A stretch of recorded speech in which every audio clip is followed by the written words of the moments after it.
Salut à tous, c'est encore du clair avec vous, n'est-ce pas, dans cette vidéo pour la suite du cours dans Atlantis Studio 4. Aujourd'hui, nous allons nous attarder, n'est-ce pas, sur l'aspect des textures, n'est-ce pas, des parois ou des objets. Quand nous dessinons, que ce soit dans Archicad, que ce soit dans SketchUp ou dans bien d'autres logiciels de dessin, il y a la possibilité d'exporter dans Atlantis Studio 4. Voilà par exemple notre dessin qui provient directement d'Archicad 18. Nous allons donc essayer d'embellir ce bâtiment dans ce cours d'Atlantis. Aujourd'hui, nous allons travailler sur l'aspect des textures des parois et voilà, et bien d'autres objets. Il est donc question pour nous tout simplement, si nous voulons, de changer tout d'abord l'arrière-plan. Nous prenons par exemple les objets par défaut qu'Atlantis Studio 4 vient avec. Quand nous cliquons sur image là, ça nous déroule, n'est-ce pas, ces petits dossiers là dans lesquels on voit le premier dossier qui est arrière-plan. Il y a les différentes textures d'arrière-plan qu'Atlantis propose par défaut. Si je prends par exemple ceci, je positionne là et puis j'accepte là sur oui, ça change, n'est-ce pas, l'arrière-plan, n'est-ce pas, de mon dessin. Je peux positionner mon dessin un tout petit peu comme ça et voilà, il y a un arrière-plan qui est un tout petit peu designé comme j'aurais souhaité. Je peux mettre ceci, ça change, ça dépend de moi, de ce que je veux représenter, tout et tout. Il y a beaucoup, n'est-ce pas, de cas déjà présentés là par défaut. Donc voilà, je peux laisser l'autre là comme ça. Notre dessin présente donc de cette manière. Pour ce qui est des textures, nous pouvons aller par ici. On prend, n'est-ce pas, dans Shader. Si nous cliquons sur un aspect comme ça, nous cliquons là, ça nous présente tous les éléments en surbrillance, ça rend tout le reste en sous-brillance et puis ça nous présente la partie sélectionnée en surbrillance. C'est-à-dire que nous cliquons, nous maintenons sur ça, un clic gauche, on maintient, ça nous présente, n'est-ce pas, tous les aspects qui vont prendre la couleur qu'on va changer. Une fois identifié donc ces parties-là, si dans Archicad, nous avons mis une texture, il va donc falloir qu'on supprime si ça ne nous convient pas, qu'on supprime afin de pouvoir, n'est-ce pas, mettre la texture que nous voulons ici. Quand on clique donc sur un élément et puis ça affiche ce plus comme ça, avec le petit cadre là à côté, ça veut dire qu'il y a une texture, ce n'est pas une couleur mais ça reconnaît une texture particulière que nous avons mis dans Archicad.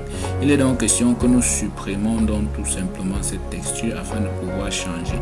On fait donc, on clique, on maintient la souris sur le plus là, on fait un clic droit comme ça là et puis on accepte sur supprimer. Ça nous supprime donc la texture qui vient d'Archicad et puis là nous pouvons tout simplement changer la couleur et mettre une couleur qui nous convienne. Là je vais peut-être mettre le blanc comme ça. Pour roter dans notre bâtiment, nous revenons, n'est-ce pas, sur Heliodon. Quand nous cliquons sur Heliodon, notre souris apparaît, n'est-ce pas, avec cette croix là pour nous permettre donc de router notre bâtiment. On clique donc, on fait un clic gauche tout simplement pour pouvoir router sans problème. Si dans Archicad nous avons tout simplement mis les couleurs, là on peut donc les changer tout aisément sans avoir à supprimer. Si on clique donc sur Shader, on revient, on clique, n'est-ce pas, sur un endroit du bâtiment, ça apparaît en surbrillance. On peut changer la couleur et mettre, n'est-ce pas, ce qui nous intéresse, comme ça. Si je clique là, quand on prend une couleur, ça prend, n'est-ce pas, tous les éléments qui portent la même couleur depuis Archicad. Donc si on change une couleur, ça doit changer, n'est-ce pas, sur tous ces éléments dans notre bâtiment. Donc c'est un peu de ça qu'il s'agit. Je vais peut-être changer, n'est-ce pas, la couleur, n'est-ce pas, de ma planche de rive qui est en noir ici. Je clique sur ça et puis peut-être je prends le blanc comme ça.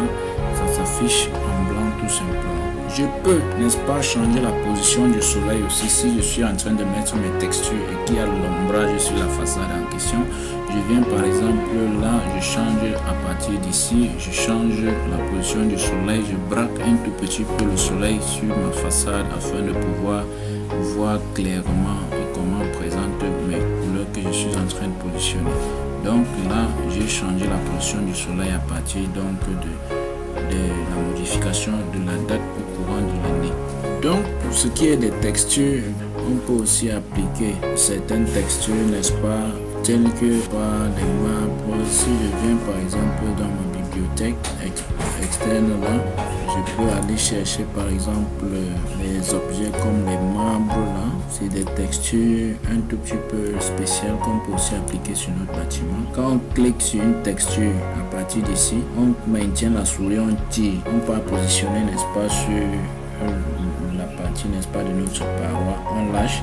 Et puis s'il y avait une texture, on peut faire un clic droit, n'est-ce pas, comme tout à l'heure, pour supprimer. Et puis notre nouvelle texture s'affiche de cette manière. Voilà, on a changé la texture là. On peut aussi changer une autre texture, ou du moins pour marier un tout petit peu notre devanture. On applique aussi un peu de vert comme au sommet là-bas. Et puis il y a aussi, toujours dans notre bibliothèque, on peut retrouver, n'est-ce pas, des textures du sol. On peut peut-être dans la nature là, on peut avoir des gazonnements et tout. On prend une sorte de gazon là qu'on peut appliquer au sol. Ça, on fait un clic et un clic droit pour supprimer ce qui est là. Voilà, notre sol, n'est-ce pas, se présente, n'est-ce pas, de cette manière là, parce qu'on a changé en gazon.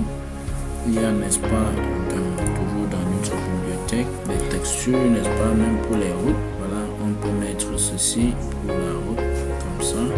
Puis on fait un clic droit, on supprime ce qui était d'abord là. Et puis voilà, quand on vient de positionner pour la route, voilà, il y a deux traits qui apparaissent là. Il y a aussi donc la possibilité de rendre ça en un trait.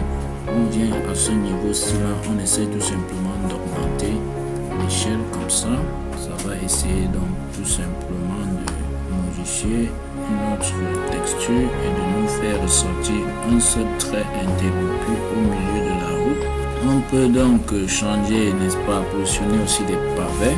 Aussi dans notre bibliothèque on en a, on peut positionner tout simplement là.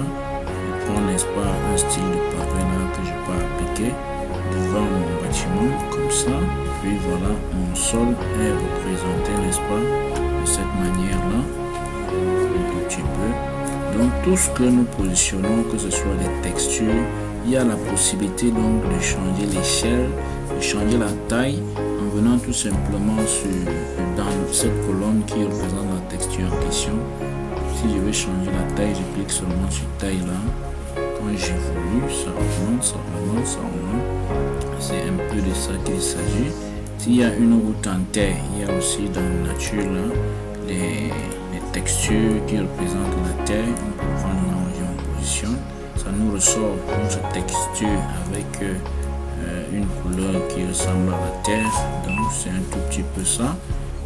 Et puis voilà, on peut donc modifier toutes les autres textures en fonction de notre convenance et de ce que nous voulons représenter, comment nous voulons que notre bâtiment soit représenté et tout. Dans Archicad, on doit donc prendre la peine de différencier, n'est-ce pas, l'intérieur des murs avec l'extérieur pour que quand on fait notre coupe, n'est-ce pas, dans Atlantis, que les textures, n'est-ce pas, soient uniformes et cohérentes. Merci, c'était tout ce qu'on tenait à vous montrer aujourd'hui dans ce cours d'Atlantis pour ce qui est des textures. On vous donne rendez-vous très prochainement pour des prochains cours sur Atlantis. Et puis nous vous invitons à parcourir, n'est-ce pas, notre chaîne où vous pouvez aussi trouver d'autres cours qui peuvent bien vous aider dans l'autre logiciel.